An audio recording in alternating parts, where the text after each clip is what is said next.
देखिए, बीपी मंडल की 103वीं जयंती के अवसर पर आज विकासशील इंसान पार्टी के प्रदेश कार्यालय में उनकी जयंती समारोह का आयोजन किया गया है। बीपी मंडल जी मंडल मसीहा कहे जाते हैं और इसी महापुरुष की अध्यक्षता में जो मंडल कमीशन बना था, द्वितीय पिछड़ा वर्ग आयोग बना था, उसी की देन है कि 7 अगस्त 1990 को तत्कालीन प्रधानमंत्री बीपी सिंह जी ने लालू प्रसाद यादव जी, शरद यादव जी, रामविलास पासवान जी के प्रयासों से अन्य पिछड़े वर्ग की जातियों को केंद्रीय सेवाओं में 27% आरक्षण देने की अधिसूचना जारी किए और बीपी सिंह जी राजपूत बिरादरी की होकर के गरीब गुरबा पिछड़े वंचित समाज को राष्ट्र की समाज की मुख्य धारा से जोड़ने का जो प्रयास किए और बीपी मंडल जी की सिफारिश के आधार पर 3 मार्च 2006 को मध्य प्रदेश के 3-4 बार मुख्यमंत्री रहे और केंद्र के मानव संसाधन मंत्री जो कांग्रेस की सरकार में, मनमोहन सिंह जी की सरकार में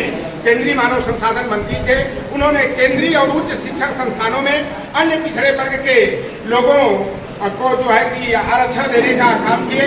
लेकिन आज जो वर्तमान सरकार नरेंद्र मोदी जी के नेतृत्व में चल रही है, नरेंद्र मोदी जी अपने को पिछड़ी जाति का बताते हैं, लेकिन जब से भारतीय जनता पार्टी की सरकार बनी है नरेंद्र मोदी जी के नेतृत्व में, तब से संविधान के संवैधानिक आधार पर जो पिछड़े दलित वंचित समाज को जो आरक्षण का प्रतिनिधित्व पाने का हक मिला है, उसे जो है कुंद किया जा रहा है। अगर नरेंद्र मोदी जी अगर वास्तव में पिछड़े वर्ग के हैं तो मैं मांग करता हूं कि सेंसस 2021 में ओबीसी की जातिवार जनगणना होनी चाहिए और जो लोग जनगणना का विरोध करते हैं वो जो है मानसिक दिवालिया हैं। जब 2011 के आधार पर धार्मिक अल्पसंख्यक मुस्लिम, सिख, ईसाई, जैन, बौद्ध, पारसी की, नेशनल यहूदी की, हिजड़ों की, दिव्यांगों की और SC ST की जनगणना करा दी गई, तो ओबीसी की जनगणना क्यों नहीं कराई जाती है सेंसस 2021 में, जैसा कि तत्कालीन गृह मंत्री राजनाथ सिंह जी ने 2018 में जनगणना विभाग के अधिकारियों की मीटिंग में संकल्प लिए थे कि सेंसस 2021 में जातिवार जनगणना कराई जाएगी, ओबीसी की त्वरित जनगणना कराते हुए 2024 में घोषित की जाएगी। लेकिन भारतीय जनता पार्टी की सरकार अपने वादे से मुकर रही है। हमारी मांग है कि 21 में जातिवार जनगणना होनी चाहिए।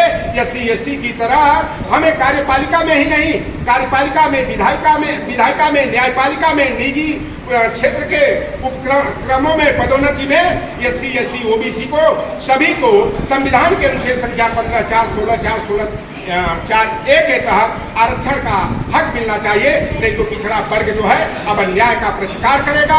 अगर सरकार ने जो है वादा खिलाफी किया तो सड़कों पर उतर करके VIP पार्टी के नेतृत्व में पिछड़ा सवाल ये भी आता है कि मौजूदा सरकार जब इसमें आरक्षण या इस पे बात होती है आपकी कि इनकी जो काउंटिंग होनी चाहिए आपके हिसाब से, तो जनगणना के हिसाब से उन्होंने कहा कि हम बराबर सबकी जनगणना कर रहे हैं, आखिर परेशानी कहाँ से आ रही है? देखिए, हाथी के दांत दिखाने के कुछ और खाने के कुछ और होते हैं। मैं तो पहले कह दिया कि जब धार्मिक अल्पसंख्यकों की गणना करा दिया, हिजड़ों की करा दिया, यहाँ तक कि सरकार पेड़ों और जानवरों की कराती है, घड़ियाल, मगरमच्छ और डॉल्फिन की जनगणना कराती है, शेर, भालू, बंदर की कराती है, तो ओबीसी की जनगणना कराने में कौन सा राष्ट्रीय हित हो जाता है?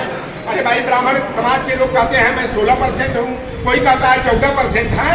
तो मैं तो चाहता हूँ कि सेंसस 2021 का हो जाना चाहिए ताकि दूध का दूध और पानी का पानी होना चाहिए।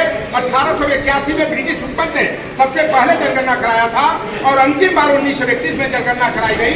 मंडल कमीशन के तहत 52.10% हमारी आबादी थी। तो मैं तो चाहता हूँ कि अगर हमारी 52 हो, चाहे 54 हो, चाहे 60 हो, हमें जनसंख्या के अनुपात में भागीदारी मिलनी चाहिए, प्रतिनिधित्व मिलना चाहिए।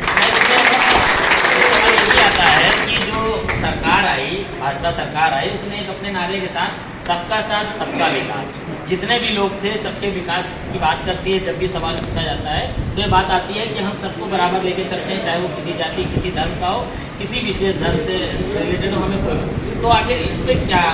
देखिए, भारतीय जनता पार्टी और उसके आनुषंगिक जो संगठन है, अगर मैं 2017 के चुनाव में विशेष रूप से जाऊं तो जो विजय परिवर्तन रथ निकला था, एक तरफ उमा भारती लोधी का फोटो, एक तरफ केशव प्रसाद मौर्य का फोटो, यह हुआ अखिलेश को हटाना है, अति पिछड़े को मुख्यमंत्री बनाना है, जब पूर्ण बहुमत मिल गया, 325 सीटें मिल गई गठबंधन की, तो केशव प्रसाद मौर्य को दिल्ली दरबार में तलब किया गया और बताया गया कि केशव प्रसाद मौर्य जी आप बताइए कि उत्तर प्रदेश का मुख्यमंत्री कौन बने। तो हमारे पूर्वांचल में एक कहावत कही जाती है, आप बैल मुझे मार, जो मुख्यमंत्री पद का दावेदार, उसी से दावेदार का नाम पूछा जा रहा। और केशव प्रसाद मौर्य बेचारा जो स्टीफनी मंत्री हैं, उप मंत्री, उनकी औकात क्या, उनके रिश्तेदार। अरे मेरे भैया सुनिए, स्वामी प्रसाद मौर्य की आए दिन मीडिया में चर्चा होती थी।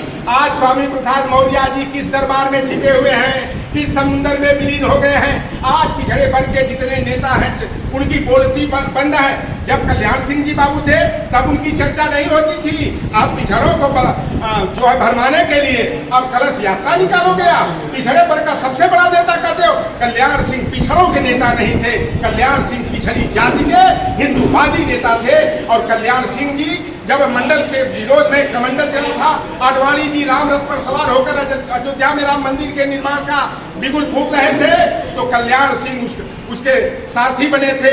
नरेंद्र मोदी जी तो उस समय सामान्य वर्ग के थे, 2001 में पिछड़े वर्ग में हो गए।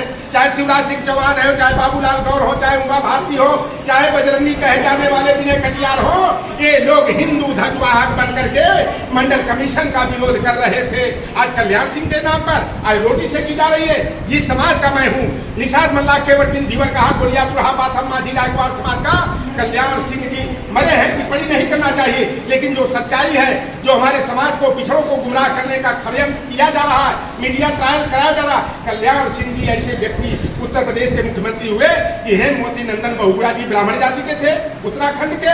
उन्होंने हमारे मत्स्य पालन का, बालू मोरंग खनन का, नौका फेरी और नौका घाट का अधिकार हमारे मछुआ समुदाय के जातियों को, उनकी मजदूरी सहकारी समितियों को दिए थे। बीपी सिंह जी ने 1980 में उसको अग्रेसर किया। लेकिन जब कल्याण सिंह जी मुख्यमंत्री हुए तो इन बालू मोरंग खनन मत्स्य पालन के पेशे को सार्वजनिक कर दिया। और नदियों में मछली मारने के लिए जिस गंगा को मां कह करके हमारी माताएं बहनें करैया और पियरी चढ़ाती हैं, आस्था का केंद्र मानती हैं, मां गंगा को भी मत्स्या खेत शिकार माही के लिए कल्याण सिंह जी ने नीलाम कराया। और सीताराम केसरी जी जो कि बनिया जाति के थे, बिहार के रहने वाले, वो कांग्रेस के अध्यक्ष भी हुए थे, केंद्रीय कल्याण मंत्री थे। उन्होंने उत्तर प्रदेश सरकार को एक पत्र भेजा था कि निषाद मछुआ समुदाय की मल्लाह केवट बिन धीवर कहार बाथम जाति को केंद्र सरकार अनुसूचित जाति में शामिल करना चाहती है। इस पर उत्तर प्रदेश सरकार की क्या राय है?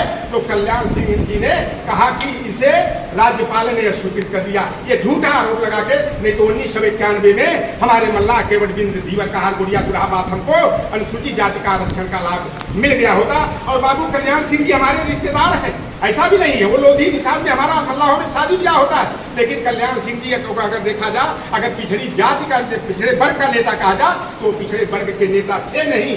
स्वामी प्रसाद मौर्य हो, आज केशव प्रसाद मौर्य हो, चाहे स्वतंत्र देव सिंह जी हो, जितने ये पिछड़े वर्ग के नेता हैं, ये केवल मुखौटा हैं। इनकी औकात एक चपरासी के बराबर भी नहीं है कि उनके रिश्तेदार का स्थानांतरण हो जाए, नौकरी देना तो दूर। केशव प्रसाद मौर्य के एक रिश्तेदार सिपाही है, उसका कानपुर देहात में स्थानांतरण हो गया, बेचारा दौड़ता रहा, उसका स्थानांतरण नहीं रुका। सबसे बड़ा सवाल ये आता है कि जिस मुद्दे को आप उठा रहे हैं कि इस तरह से जनगणना हो पिछड़े वर्ग जी, अगर इसमें किसी तरीके की हिलावाली होती है, सरकार अगर इसको मानती नहीं है, अगला कदम देखिए, आरक्षण नहीं तो गठबंधन नहीं।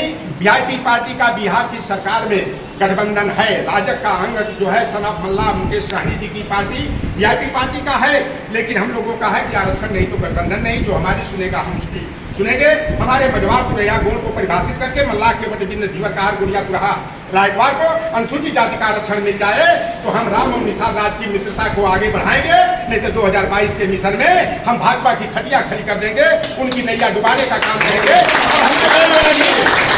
नहीं, शीतकालीन सत्र में संविधान के अनुच्छेद संख्या 341 में संशोधन करके चमार की तरह, जाटव की तरह हमारे मझवार तुरैया गोड़ को परिभाषित करके हमें शासनादेश चाहिए, हमें केंद्र सरकार का राज्यपत्र चाहिए। अब वादे से के बहकावे में हमारा समाज आने वाला नहीं। कहीं बीजेपी पार्टी को लेकर उन्होंने निशाना साधा है और साथ ही साथ ये भी बताया है कि अगर हमारी सुनवाई नहीं हुई तो आगामी 2022 चुनाव में हम उसके विपक्ष में खड़े होकर चुनाव लड़ेंगे। कैमरा पर्सन जगदीश कुमार के साथ आलम, भारत।